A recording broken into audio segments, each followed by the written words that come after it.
esta oportunidad contamos con la valiosa presencia de Carlos Enrique Cavelier, coordinador de Sueños de Alquería, empresa líder en el sector lácteo, ejemplo de resiliencia que de la mano de un antropólogo y sociólogo se ha posicionado como un icono de sustentabilidad, no solo desde su operación, también en su oferta para los consumidores. Un gusto saludarlo, Carlos Enrique. Muy buenas noches.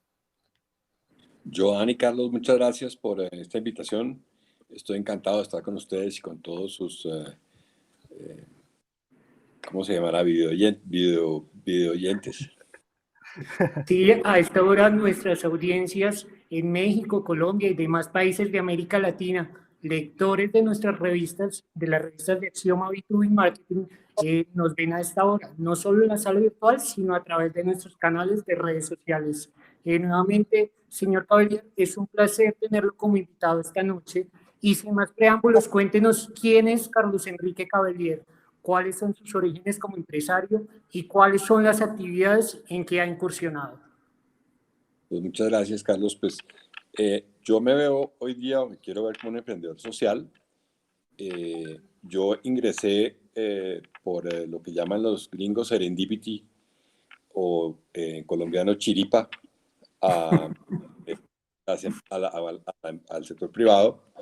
Yo estudié antropología, sociología y administración pública y empecé a hacer política con Luis Carlos Galán. Del primero al último día que estuve con él, pues hoy estamos cumpliendo 31 años desde su fallecimiento, pues de su asesinato. Y pues quedé después de 2 años como vagando en el espacio. Le lancé la Cámara de Representantes, salí, no me gustó mucho, me fui para el Ministerio de Justicia luego, con el actual procurador, el ministro Fernando Carrillo. Y estando allá, Pablo Escobar decidió irse de la cárcel sin preguntar, lo que equivale a una fuga que todos recordamos con mucha tenacidad, de 29 años casi, o 28 años.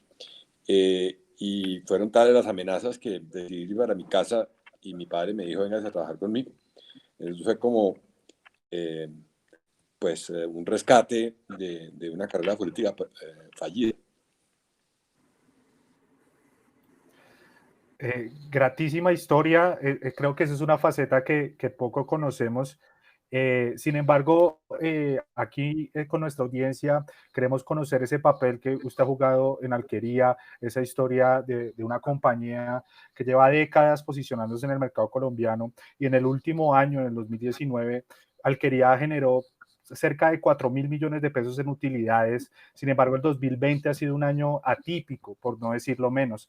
¿Qué proyecciones tienen para cerrar este año y cómo se ha transformado un poco la estructura organizacional en medio de estas circunstancias tan difíciles por las cuales está pasando la industria local y mundial también? Pues, Alquería, digamos, venía en un tema de apalancamiento muy grande y por eso pues había disminuido su caja.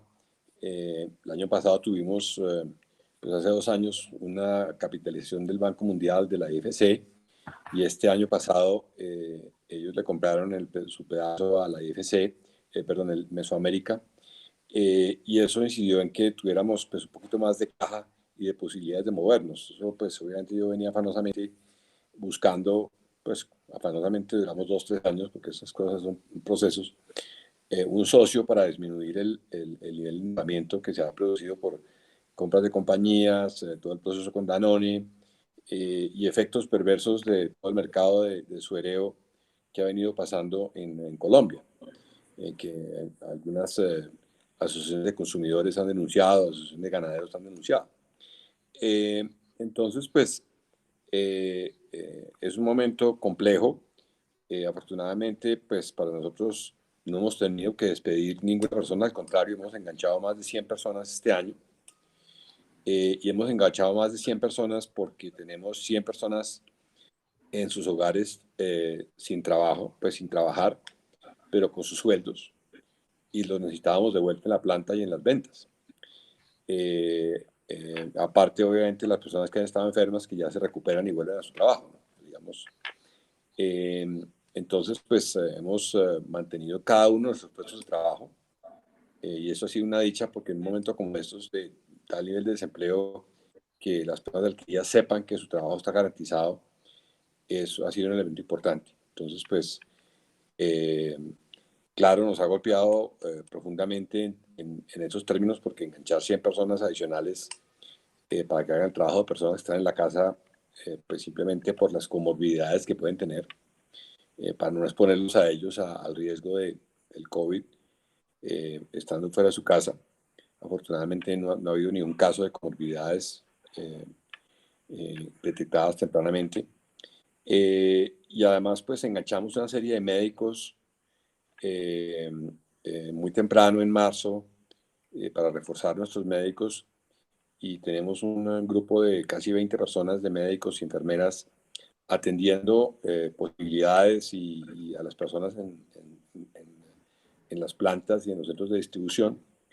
Y además, pues teníamos un beneficio de servicio de salud a su casa a los empleados directos, a los colaboradores directos, y lo extendimos a muchos de los indirectos, a casi todos los indirectos, con un costo importante, pero creímos que el valor nuestro de tener una familia alquería y cada persona se sienta tranquila, es importante que busquemos ese valor. Me dicen algunas personas que no sé si escuchan adecuadamente, no sé si ustedes me están oyendo adecuadamente. Estoy viendo en Sí, el señor, lo mensaje. escuchamos perfecto. Bueno, perfecto, gracias. Entonces, pues ha sido unos costos mayores importantes este año, que nos reducen nuestras disponibilidades de caja y obviamente nuestras utilidades, pero una de las cosas que nosotros estamos definidos son una empresa con propósito, una empresa B, es una empresa que verdaderamente, más que hacer utilidades, queremos ser útiles a la sociedad. Claro, una empresa que no hace utilidades muy posiblemente pierde dinero. El punto de equilibrio, mi padre, no existe. Entonces, o uno gana o pierde, y cuando pierde, pues desaparece financieramente y desaparece del resto de las cosas que hace. Entonces, pues queremos ser útiles a la sociedad, proveyendo primero nuestros productos a los 7 millones de hogares en que estamos en Colombia, con los 4.500 colaboradores de empleos directos que tenemos, recogiendo leche a 2.000 productores de leche en todo el país, desde el Magdalena hasta el sur de Nariño, por casi todo el país. No estamos en la margen izquierda del río Magdalena, pero en Antioquia, en el Valle, en Nariño, en el Meta, en Arauca, en Cundinamarca, Boyacá, en Santander, en el Cesar, el norte de Santander.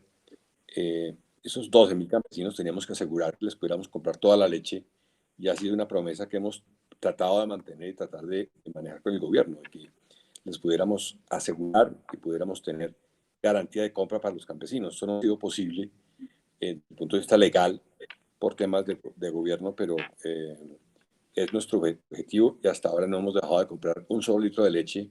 Estamos funcionando en nuestra planta de Achica al 100%, pulverizando leche y guardándola a nuestro propio costo y a nuestro propio... Esas son las cosas que nos hacen difícil supervivencia, porque tenemos que almacenar y pagar esa leche a los campesinos, pero tenemos que gastar capital de trabajo, subir el nivel de endeudamiento para poder mantener esa leche guardada. No comprarle al campesino la leche es el peor negocio que una empresa puede hacer.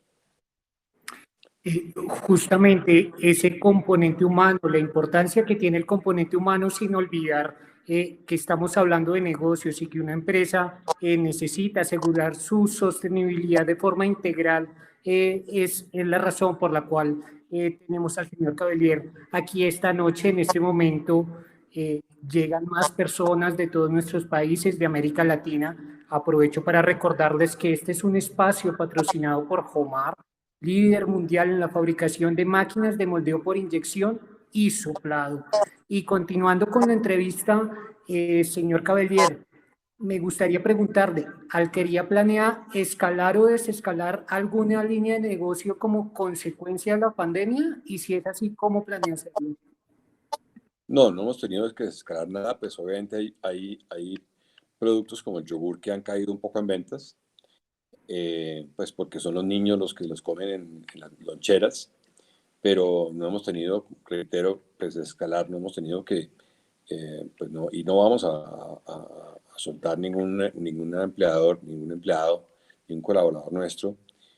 Los distribuimos en las plantas de acuerdo a las necesidades que tenemos. Entonces, pues creemos que es un tema crítico en este momento. Nosotros pues creemos de la mano de Jorge Cabellier, que fue nuestro fundador, mi abuelo, que decía que un vaso de leche es una botella de salud.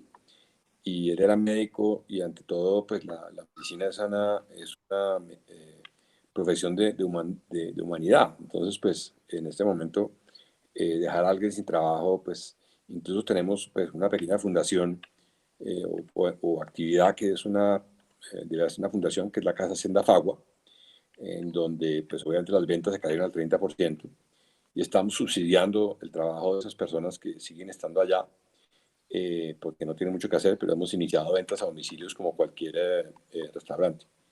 Pero hay 10 personas que no pueden trabajar completamente porque no hay mucho que hacer, pero igual a ellas les vamos a mantener su trabajo. Interesante lo que nos cuenta Carlos Enrique y precisamente ante esta transformación, digamos, del consumo y de las tendencias de consumo y ante las necesidades, digamos, de tanto desempleo que hemos notado, un crecimiento importante, ¿cuáles son las áreas de oportunidades que ustedes han visto para el negocio? ¿Dónde van a enfocar las necesidades de producción? ¿Y cuáles son esas nuevas visión y enfoque que está teniendo la compañía en estos momentos? Bueno, pues nosotros tenemos una serie de proyectos que siguen andando, de desarrollo de productos, de desarrollo de distribución, de montaje de proyectos agropecuarios, N proyectos que están andando, pues porque hay muchos colaboradores ahí, 400, 500 colaboradores metidos en generar proyectos internos dentro de las plantas. Incluso la semana pasada salió una iniciativa muy importante de que esas 100 personas empiecen a colaborar entre ellos por Zoom para generar nuevas iniciativas dentro de la empresa, para que no estén simplemente haciendo nada. Entonces, eh, eh, pues son los proyectos del día a día de nuevos lanzamientos, en que estamos, obviamente, lanzar productos en este momento, pues acabamos de lanzar un yogur con gomitas Trululú en una alianza que hicimos con Super de Alimentos en Manizales, un proyecto que venía desde el año pasado, que claro, se demoró más que lo que pensábamos, pero básicamente es un momento de eficientar procesos, de entender dónde estamos y claro, ayudarle mucho a productores de leche para que sean mucho más eficientes. Es un tema que para nosotros es bien importante y venimos trabajando muy duro en ello. En este sentido, ¿cuáles han sido las alianzas que se han generado durante la emergencia? ¿Ha cambiado la forma como se buscaba un aliado a cómo se hace ahora durante la pandemia? Eh, pues digamos que no ha habido como enormes cosas nuevas. Pues siempre aparecen lo normal, aparecen empresas que quieren hacer productos con nosotros o alianzas con nosotros, pero no ha habido nada especial nuevo, aparte de lo que uno ve en el mercado, el crecimiento importante de los productos que se venden por internet. Claramente hubo una caída en el B2B de los restaurantes, aunque nosotros no somos muy fuertes en esa zona, en esa parte del negocio, pero creemos que seguimos con los planes como veníamos, simplemente pues tratando de manejar la situación para que sea lo más normal posible dentro de todas las indicaciones, porque al principio pues el primer mes tuvimos 1000 personas en la casa, 500 personas de oficina que siguen estando desde los hogares para tratar de tener la menor cantidad posible de personas viajando en la calle. Nuestras oficinas están cerradas en Bogotá y en otras partes también. Y el mínimo de personas que tengan que ir a las oficinas de las plantas se transportan hacia ellas. Pero el resto de nuestra operación de recolección de leche, de asistencia técnica con ganaderos, de manejo de centros de acopio, de manejo de plantas, distribución, centros de distribución y centros y camiones que van a los supermercados y a las tiendas, ha funcionado todos los días porque es un producto esencial para, para los hogares de Colombia. Entonces, pues, hemos cambiado mucho en ese sentido. En cuanto a la caída del canal institucional, ¿cómo se ha resentido Alquería y esto cómo ha repercutido en sus proveedores? Pues nosotros, como les decía, no tenemos grandes productos como el queso, sino básicamente la leche y algo de crema que se da. Entonces, pues ha habido, pues no ha habido un exceso de leche para nosotros, pero sí ha habido un exceso de leche en el mercado y esto ha rescindido pues en caída del precio, en caídas de productos de otras empresas que han dejado de atender esos mercados. Usted ahorita comentaba la tarea de la tarea que ha llevado a cabo en materia de distribución. Quería que me contara un poco cuáles han sido los mayores retos en materia no solo de productividad, sino también en cadena de suministro y en distribución en medio de la coyuntura. Se han recibido el apoyo del gobierno nacional para la movilidad, digamos, para el suministro de alimentos tan importante y tan central para los colombianos. Sí, el apoyo del gobierno ha sido íntegro.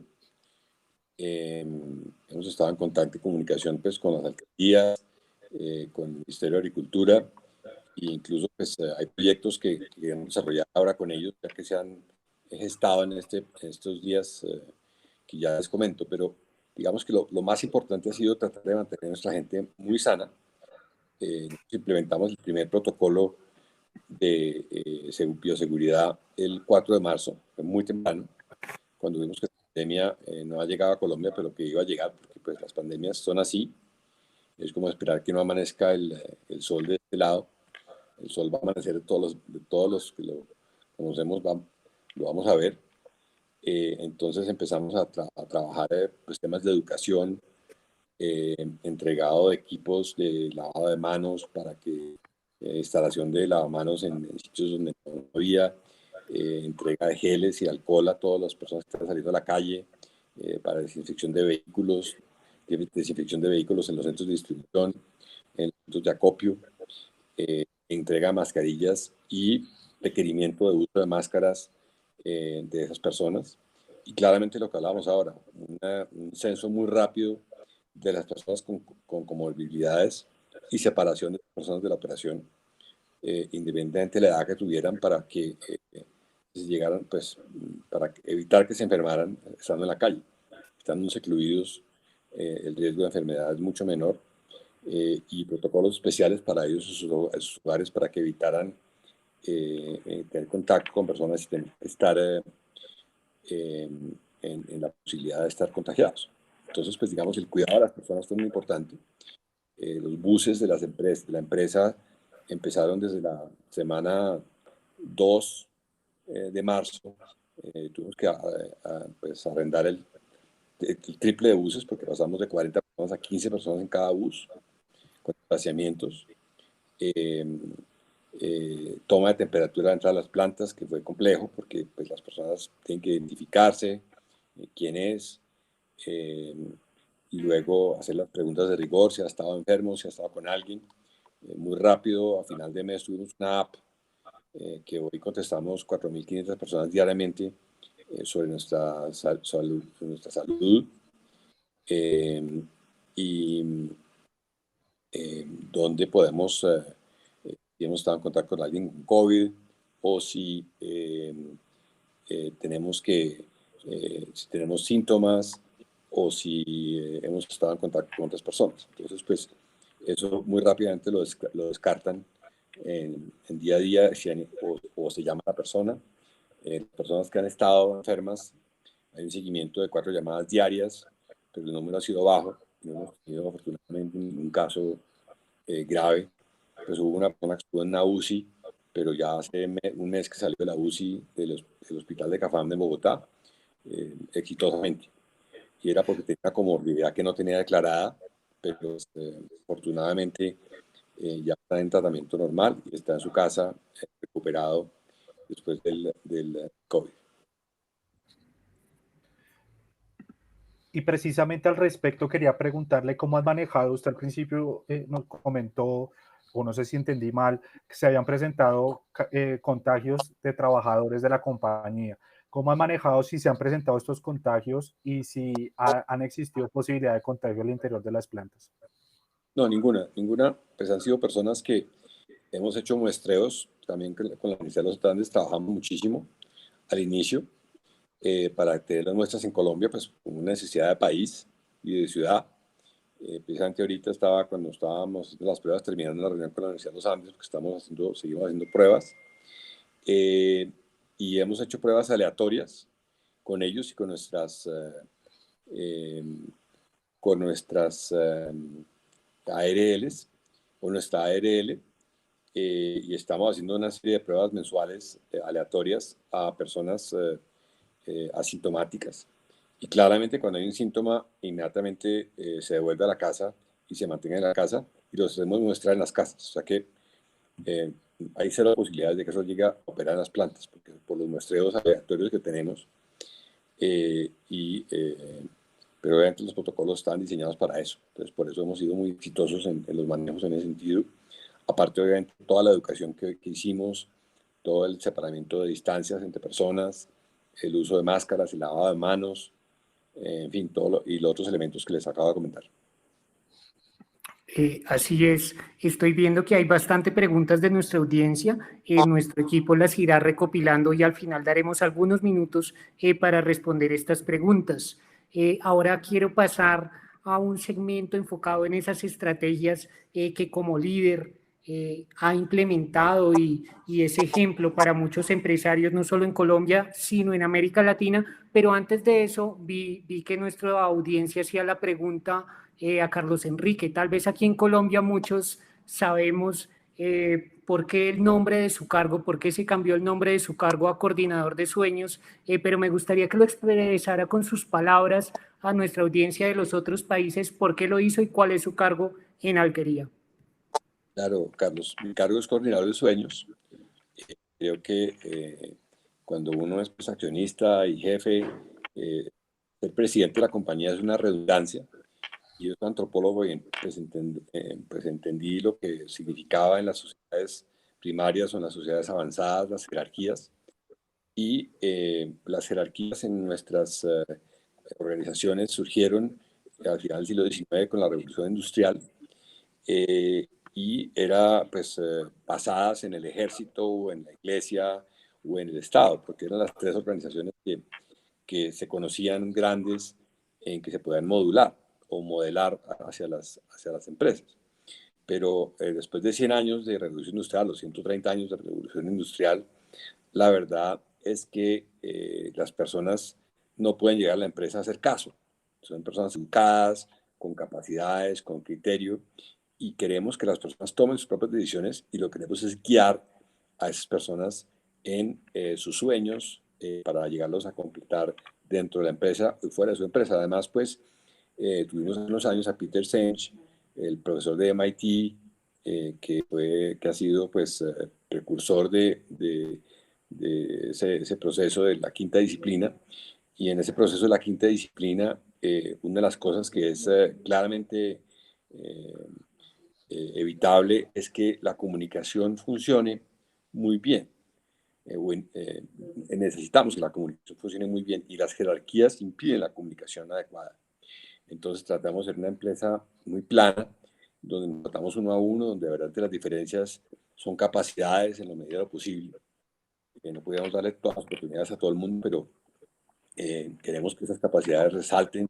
Tratamos de promover todos los cargos internos posiblemente y basados en esas capacidades y en esa capacidad de comunicarse bien. Cuando las personas no tienen miedo de comunicarse porque les dicen esto, lo otro, o hay una mala noticia, entonces sucede que pues, no se aprende y solamente se aprende cuando nos equivocamos. Entonces tenemos que tener derecho a equivocarnos y a comunicar esas equivocaciones con toda tranquilidad.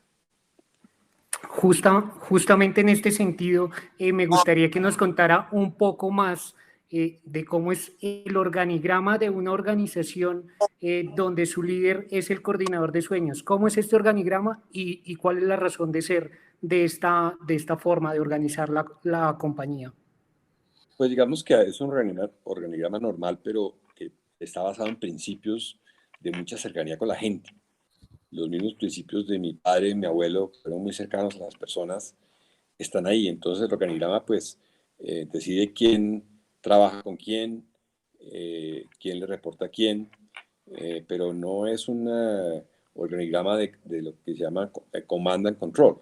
Es un organigrama de que las personas responden de mucho empoderamiento, y las personas responden claramente por lo que hacen y por lo que están dispuestos a hacer siempre. Entonces, pues eso diferencia mucho a otras empresas. Por ejemplo, nosotros el área que no tenemos es área de gestión humana, tenemos el área que se llama, eh, cambiamos el nombre precisamente de la misma manera, para que no fuera el área personal o de talento humano, sino es un área donde la gente aprende, donde la gente se conoce, donde la gente quiere ser lo que tiene que ser. Entonces, pues, eso cambia mucho la perspectiva de simplemente el command and control.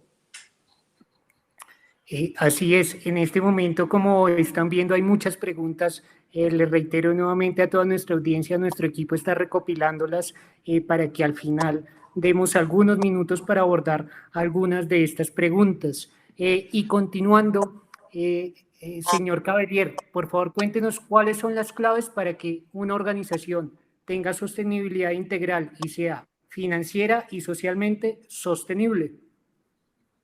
Pues primero que todo, tiene que arrancar como una organización financieramente sostenible. Pero hoy las compañías que están empezando, los startups, seguramente pueden empezar siendo financieramente, socialmente y ambientalmente sostenibles. Creo que sería el objetivo.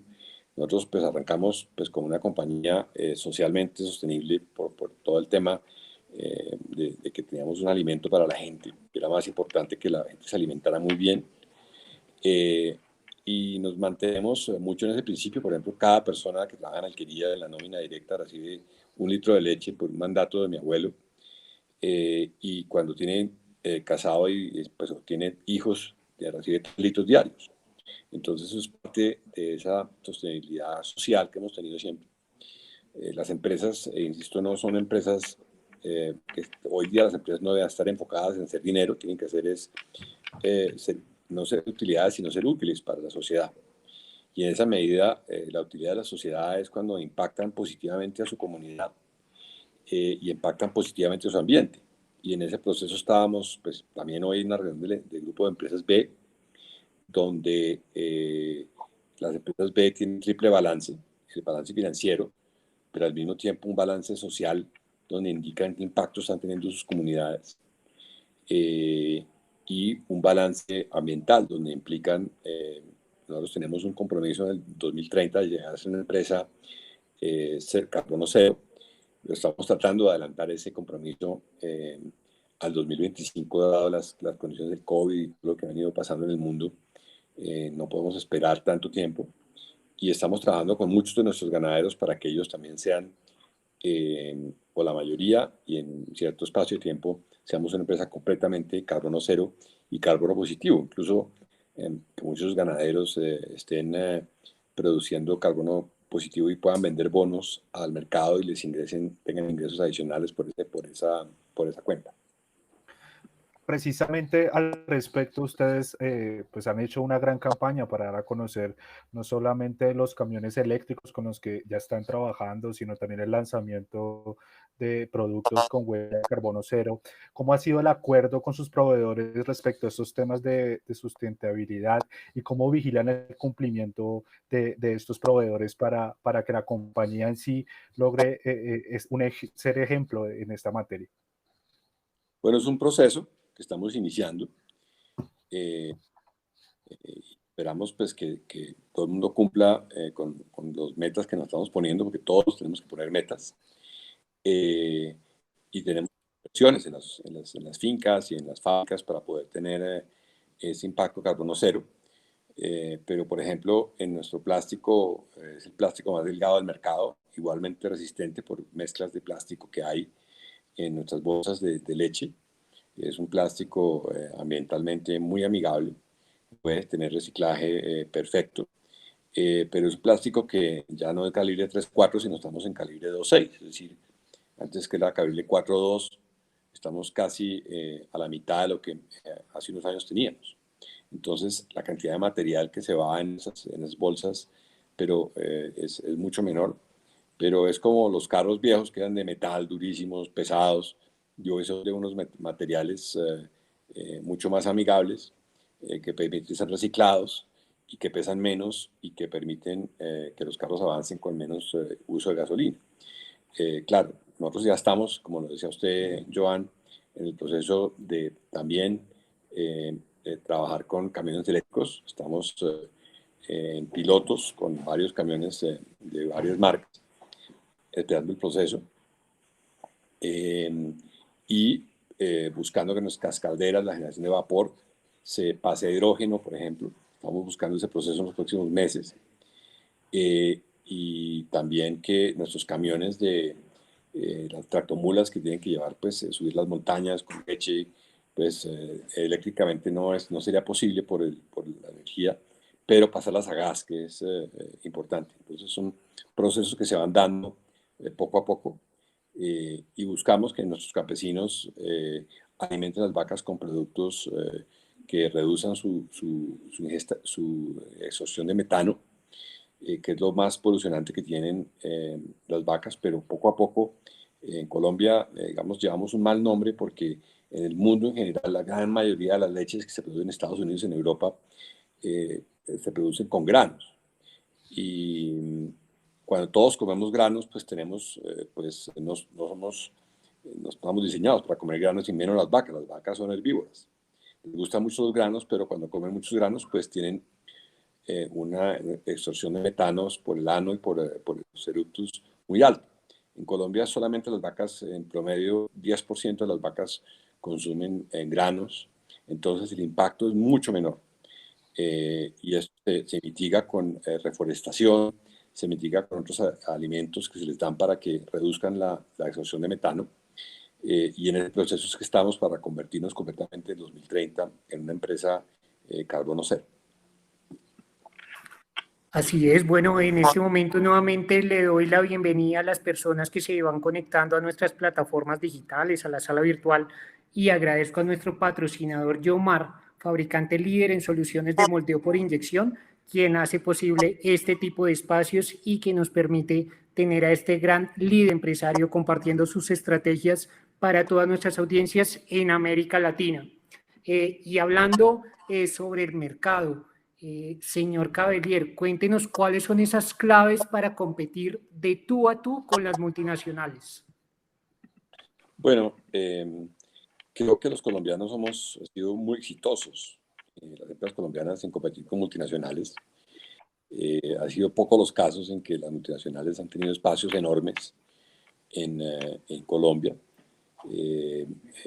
Pues las marcas de leche, por ejemplo, pues son, cuando uno mira el ranking de marcas, tanto Colanta como Alpina, como Alquería, están por delante de las marcas multinacionales, en preferencia, en tamaño, en distribución, y con todo el respeto, porque además trabajamos muy bien, trabajamos con Nestlé muy bien, tenemos productos conjuntos con ellos, en yogur, con cereales, tenemos proyectos conjuntos con ellos en el Cesar, de trabajo con campesinos, en fin, entonces pues esto lo hacemos, pero creo que los colombianos son muy orgullosos de lo que hacemos y entendemos muy bien nuestro mercado. Las multinacionales pues cambian mucho de personas y esto impide también, yo creo que la continuidad es un proceso muy importante, es una práctica muy importante en los procesos y nos permite tener una visión de muy largo plazo. En Alquería pues hemos tenido pues solamente mi padre y yo hemos ejercido la presidencia de la compañía, entonces pues ha sido un proceso de muy largo alcance. Hemos solamente 3 gerentes en la historia de Alquería en sus 61 años. Y eso es un proceso importante, esa continuidad, ese conocimiento del mercado. Hemos tenido 3 gerentes de planta en el Cajicá en en eso también de 60 años, lo que dice también un poquito de la continuidad y la cercanía con la gente que tenemos. Señor Cavalier, justamente en este sentido, usted ¿cuáles considera que son las claves en la industria latinoamericana para mejorar su eficiencia y su productividad? Bueno, yo creo que pues, esos son procesos permanentes en que estaban encontrando. Nosotros pues iniciamos un proceso con McKinsey que nos dejó trabajando casi el proceso Kaizen de Toyota, de grupos pequeños de trabajo, donde las productividades se dan todos los días alguien encuentra una mejor forma de hacer un proceso, de encontrar una mejor oportunidad de ahorrar energía, de mecanizar un proceso, de poder hacer que las personas se desempeñen mejor. Entonces, pues, en ese sentido, pues uno aprende mucho de lo que hacen afuera y es la voluntad de estar permanentemente en ese proceso de búsqueda de productividad lo que nos hace llegar donde hemos llegado. Tenemos unas plantas que están agrupadas en el orden que tocan para que se balanceen entre ellas, entre Aguachica, Bucaramanga, Cali, Palmira, Medellín y Cajicá. Entonces, pues eso nos permite tener ese balanceo en toda la red nacional y estar permanentemente observando cómo se crece y qué productos se lanzan al mercado y cómo se establecen nuevos, pues esas innovaciones que hacen que los consumidores nos sigan pidiendo. Perfecto, doctor Carlos Enrique. Hay un tema que está recurrente en el chat y que también quería preguntárselo, y es que no hay duda que dentro del sector lácteo nacional hay una queja o un comentario recurrente por los altos volúmenes de importación de leche, en especial de leche en polvo. ¿Qué política rige al interior de Alquería al respecto y cómo ha afectado la firma de tratados de libre comercio a la operación de la compañía y si prevén que alguna firma de algún tratado pueda ser peligroso para el sector o para la propia alquería? La pregunta es cómo ve uno el mercado internacional, ¿no? Digamos, Colombia firmó esos tratados porque si Colombia no firmaba tratados para importar cosas, pues no nos abre puertas para exportar cosas. Y es claro que Colombia, hace 30 años, cuando yo inicié en la política, Colombia, las exportaciones de Colombia eran 40.000 millones de dólares, o 4.000 millones de dólares, o 2.000 millones de dólares, y las querían llevar a 4.000. Y hoy son de 40.000 o 60.000, depende obviamente, en un momento subieron a 60.000 millones de dólares al año. Y esto se hace porque hay productos que van entrando a diferentes mercados, por ejemplo, el mercado de flores en Colombia, para Colombia es importante, son 1.000 y pico millones de dólares que se exportan a Estados Unidos y para eso, pues para uno que le abre el espacio para sus productos, tiene que abrir productos acá. Yo no estoy de acuerdo en que se abran más las importaciones. Creemos que los tratados de libre comercio con Estados Unidos y Europa ya son suficientes para estimular a nuestro sector, pero la verdad es que no ha habido una política coherente que hemos podido concertar con el gobierno para poder sustituir esas importaciones, porque Colombia tiene un potencial enorme. Tenemos un grupo de trabajo que se llama, pues, unos amigos, un grupo de trabajo en que tratamos de colaborar con ellos, estamos empezando a colaborar con ellos, y se llama Colombia Potencia Lechera Tropical. Creemos que Colombia puede producir leche cero carbono en condiciones increíbles, a menores costos que muchos países, y exportar y sustituir esas importaciones. Pero cuando el campo solamente tiene 10% de acceso a los campesinos al crédito, pues eso es imposible, no se logra. Cuando la asistencia técnica, cuando las vías no están, el gobierno está haciendo, pues desde el gobierno pasado, sobre todo ahora este gobierno, un esfuerzo muy grande. Ayer vino por la tarde el representante de la Corporación Financiera de Estados Unidos, donde va a haber un crédito muy grande también para vías terciarias, y esto nos afecta directamente a nosotros, porque uno sin vías pues no puede sacar la leche de los campos donde están, o se puede sacar solamente cuando hay buen clima, y pues la leche hay que sacarla 365 días del año, no se puede sacar un día sí, un día no. Entonces pues eso es parte del trabajo que hacemos. Creemos que uno compite y cuando compite es mucho más eficiente. Claro, competir con subsidios de Europa y Estados Unidos no es fácil, pero creemos que nuestros campesinos y nuestras productividades tienen que ser mayores a esos subsidios y a esas posibilidades. Pero por eso nos negamos muy vehementemente hace 2 años a que el gobierno siguiera negociando en el Tratado de Libre Comercio con Asia-Pacífico la entrada a Nueva Zelanda. No porque no nos guste la leche de Nueva Zelanda, sino porque creemos que nuestros países no están listos para competir. No hemos dedicado el tiempo, la energía, las políticas para poder competir con ellos. Creemos que se puede hacer. Pero solamente compitiendo, un profesor de Columbia, la Universidad de Columbia, una vez en una conferencia nos decía, si ustedes ponen a Mariana Cajón, a Mariana Pajón, ya que es tan buena y tan fantástica, la ponemos en una cajita de cristal para que no se nos desgaste, imagínense si va a poder ganar la siguiente medalla. Es compitiendo y mejorando que podemos llegar a eso. Por eso los salmones son tan buenos, porque ellos tienen ese sabor, porque ellos, su carne se va golpeando cuando suben los ríos arriba. También los pescados de los mares fríos, porque se golpean mucho más fuertemente que los mares calientes, etc. Entonces, es compitiendo que lo hacemos, pero es dando las herramientas a los campesinos para que sean más competitivos, y en ese proceso estamos. Quería retomar un tema que usted tocó antes respecto al uso del empaque del plástico, y es que en el chat veo comentarios respecto a si existe la posibilidad que en algún momento Alquería abandone los plásticos, y esto lo vemos a veces impulsado inclusive con una compañía como Colanta, que sacó una edición especial de leche en botella de vidrio y llamó mucho la atención. Sin embargo, en el fondo, el impacto ambiental, ¿qué tan beneficioso es el plástico y qué tan beneficioso es utilizar únicamente vidrio? Sé que usted tiene una opinión al respecto, quisiera que nos la compartiera. Pues la verdad es que, digamos, así como las vacas de Colombia reciben todo el mal nombre de las vacas de Estados Unidos y de Europa por su cantidad de emisión de metano, aunque aquí sí pues hemos hecho un esfuerzo bajo en deforestación, tenemos que reforestar mucho más los bosques. Eso es un proceso que sí es cierto. El plástico es un plástico que se tiene que poder reutilizar, y eso empieza porque en Colombia no tenemos unas prácticas de triaje en los hogares. En cualquier país en Europa, pues particularmente Suiza, Suecia, uno entrega todo el triaje, el material para que sea reciclado. Aquí la basura se entrega en los hogares para que se lo lleve la empresa de servicios públicos, es decir, la empresa de servicios públicos de la ciudad se lo lleva completamente. En el Japón, 92% de la basura se recicla.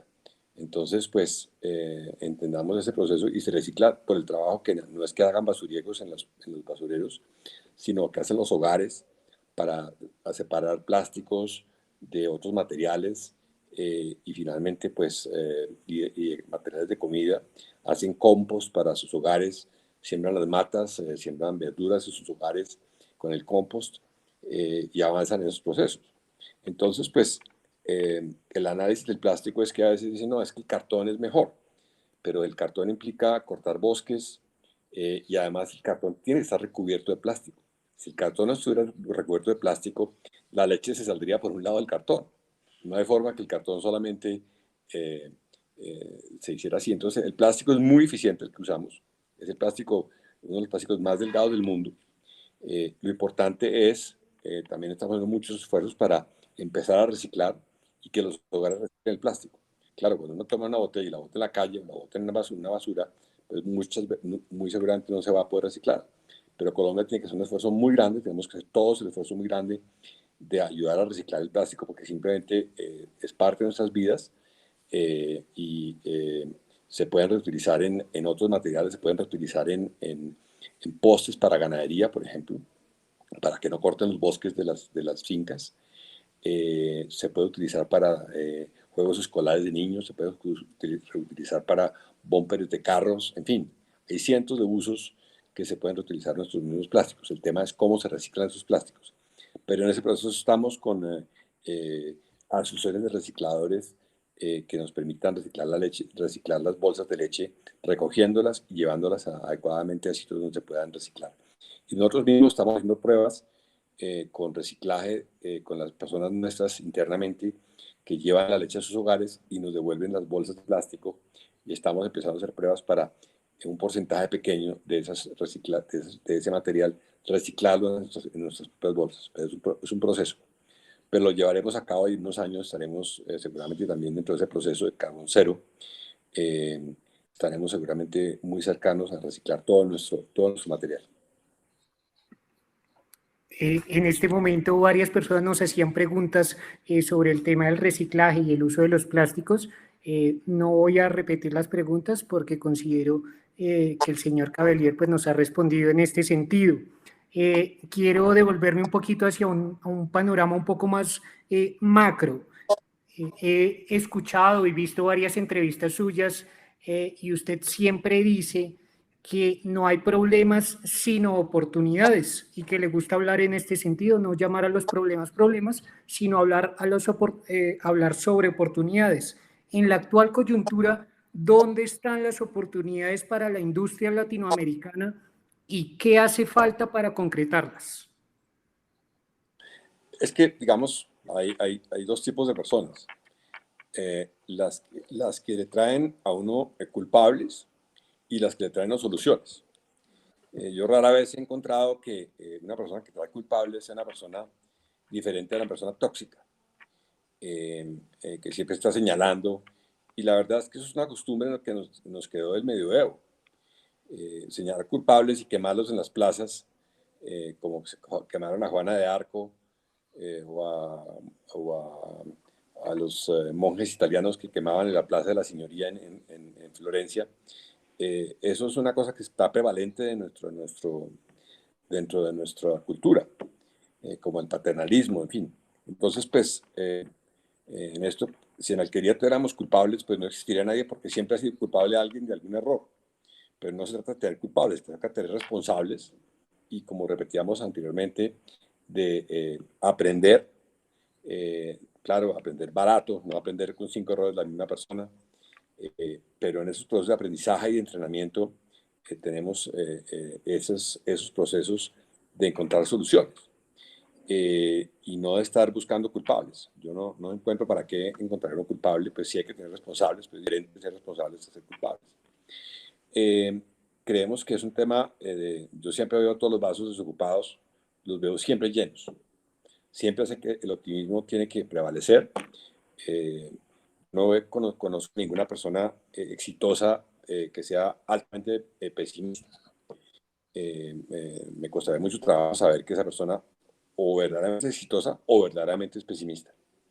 Entonces creemos que las oportunidades están para tomarlas, y cuando me pregunta, por ejemplo, por América Latina, precisamente también el representante de la Corporación Financiera de Estados Unidos que vino ayer decía que las cosas más importantes que van a pasar en América Latina es todo lo que se llama el nearshoring, que ya es una palabra que aprendemos todos, y es que muchas de las industrias estaban en Asia, se van a pasar a América Latina.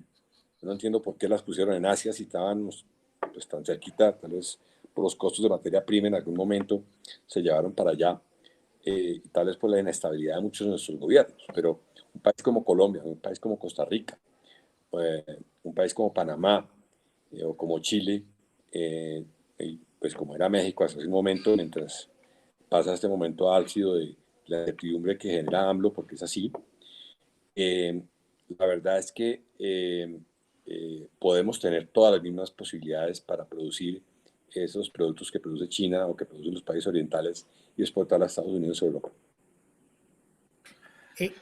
Qué pena, en este sentido me gustaría que nos ampliara un poco más en esto que nos estaba contando. ¿Hacia dónde considera que debe encaminarse la industria latinoamericana hacia un modelo de nearshoring y cuáles son los beneficios y qué necesita la industria en cada uno de los países para llevarla a cabo?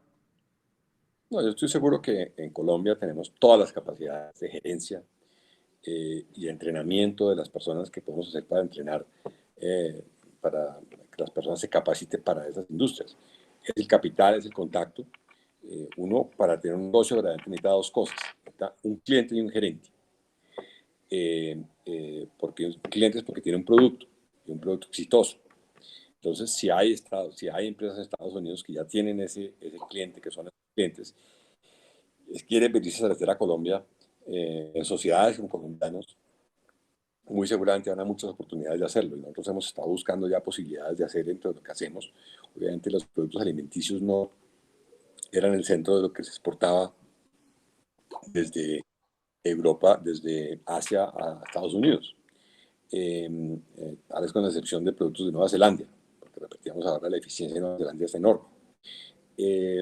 Pero hay listados, están en la Cámara de Comercio Colomboamericana de las Industrias, y establecer los contactos con las empresas y llevarlos a cabo para montar esas fábricas en Colombia va a ser una constante en los próximos 2-3 años.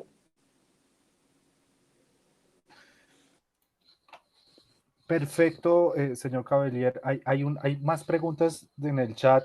Estas son un poco de preguntas un poco más específicas sobre el modelo de negocio, o cómo prevé Alquería en los próximos años. Y hay una muy interesante, y es si contemplan dentro del plan estratégico Alquería ingresar al negocio de proteína cárnica o proteína vegetal, o inclusive con sustitutos lácteos, que es un mercado creciente que ha sido de gran impacto inclusive en esta pandemia.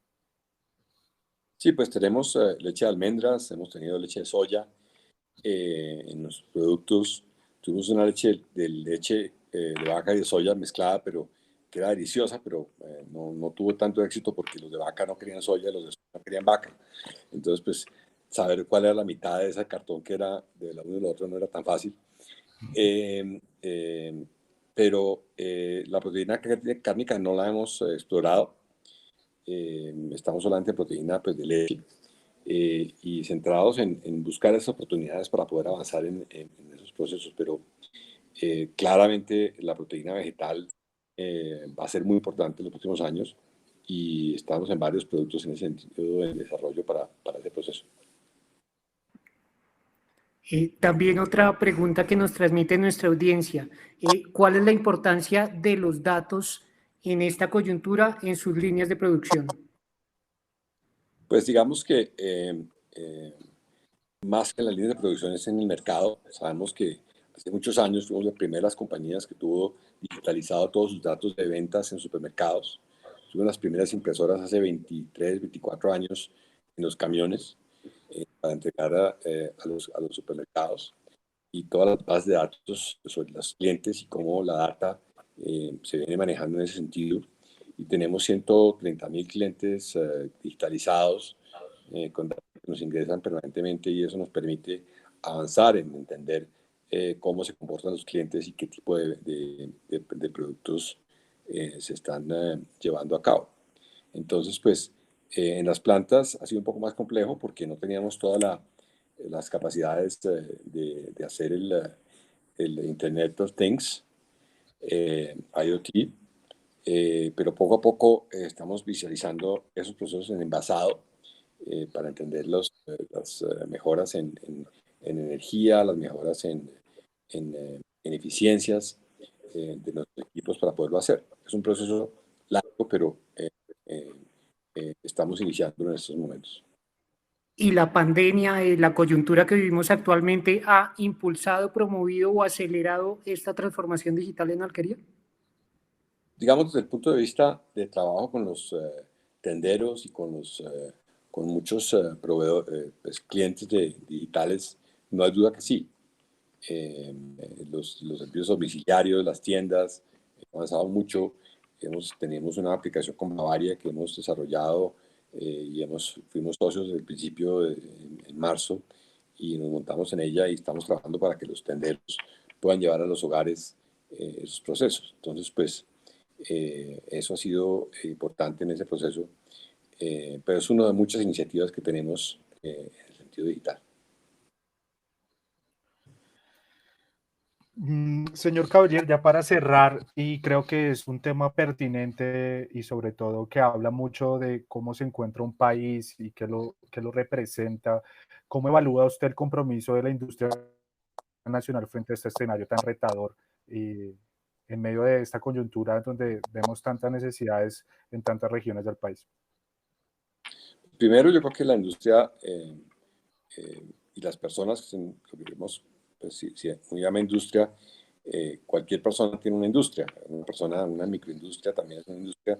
Primero hubo un despertar enorme sobre el apoyo que hay que darle a las ciudades y a las personas que no tienen que comer, y en eso pues nosotros el trabajo que hicimos con los bancos de alimentos lo hemos visto disparado. Nosotros hemos estado presentes en los bancos de alimentos ya casi 20 años, y vimos que el Banco de Bogotá se triplicó, el Banco de Alimentos de Bogotá se triplicó, ABA, Coordinación de Bancos de Alimentos, se triplicó también.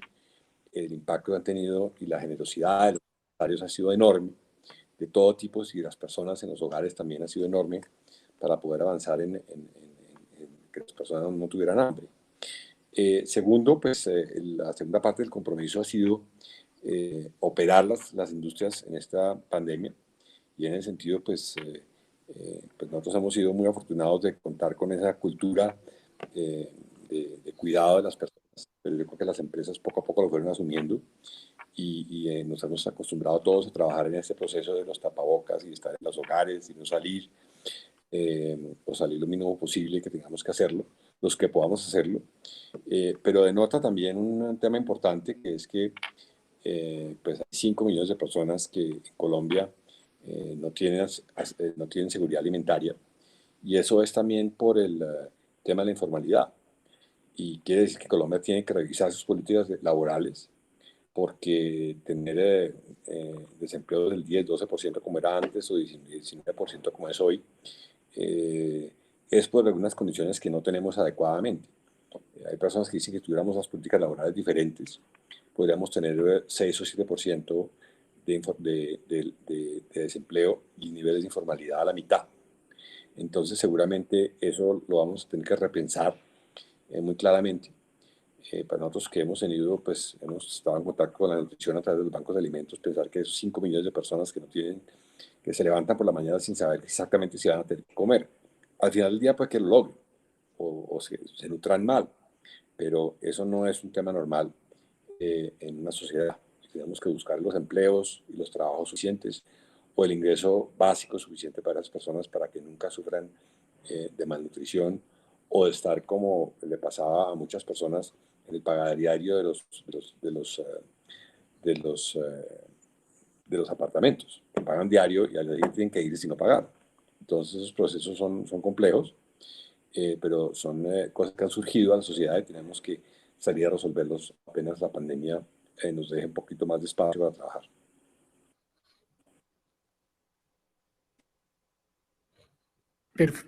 Perfecto, por aquí hacemos una pregunta final.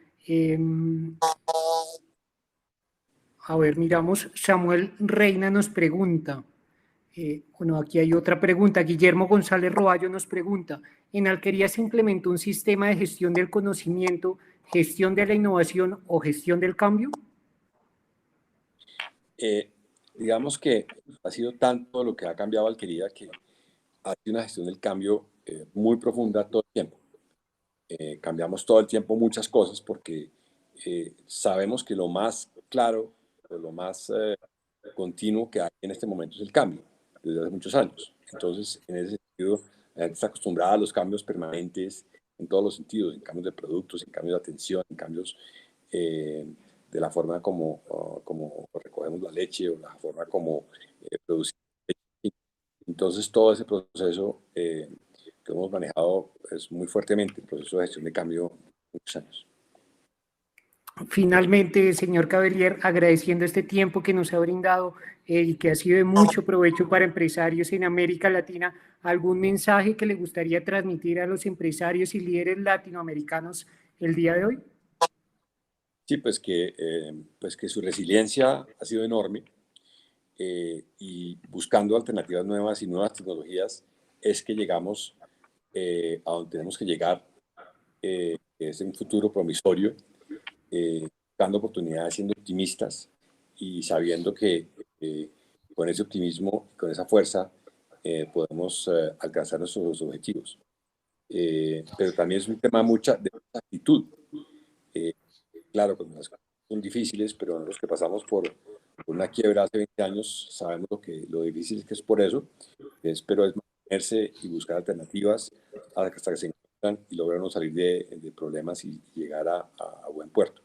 Sabemos que de muchas industrias, las industrias de restauración, las industrias de viajes, son enormes porque han estado cerradas, pero pronto esperamos que puedan volver a abrir y se mantengan, pero que sabemos que estamos esperando para poder salir a abrazar a esos cocineros y esos restaurantes y esos hoteles que han tenido esa paciencia y esa resiliencia para mantenerlos. Entonces, pues, siempre habrá un futuro mejor.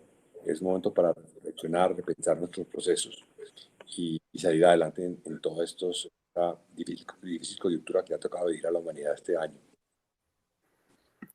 Carlos Enrique Cavelier, muchas gracias por ser este ejemplo de resiliencia, por este mensaje que ha transmitido a toda nuestra audiencia hoy en América Latina. Gracias a Yomar por patrocinar este espacio y aprovecho para invitarlo a usted y a todas las personas que nos ven a nuestros próximos eventos con líderes de la industria latinoamericana. El próximo 26 de agosto a las 11 a.m. tendremos el evento Claves del Crecimiento Sostenido de Terpel con Silvia Escobar, presidenta de la compañía y una de las líderes empresariales más destacadas de América Latina.